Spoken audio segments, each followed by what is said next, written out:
Di luar kesibukannya sebagai aktris peran, Prilly Latukonsina menyempatkan diri untuk mengurus kebunnya.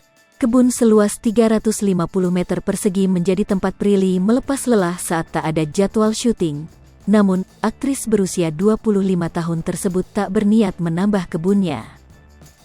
Kalau pengin punya kebun yang lebih besar, pengin banget, kayak benar-benar satu ladang kebun sendiri, kata Prilly saat ditemui di Jakarta Pusat, Kamis, tanggal 28 April tahun 2022. Cuma belum dapat lahan ladangnya, tanahnya, dan menurut aku segitu sudah cukup, sambungnya. Prilly Latukonsina merasa hasil kebunnya selama ini sudah lebih dari cukup untuk dinikmati keluarganya sendiri. Tak jarang bintang film Danur itu membagikan hasil panennya ke tetangga dan keluarganya. Alhamdulillah kalau panen tetangga-tetangga yang ambilin, ngasih ke saudara-saudara, ngasih ke teman-teman. Jadi alhamdulillah bisa berbagi dari hasil kebun, ujar Prilly. Di kebunnya itu, Prilly Latukonsina menanam aneka macam sayur-sayuran dan buah-buahan.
Sasri Popo TV, jangan lupa komen, like, dan subscribe, serta tonton terus berita-berita terupdate lainnya ya.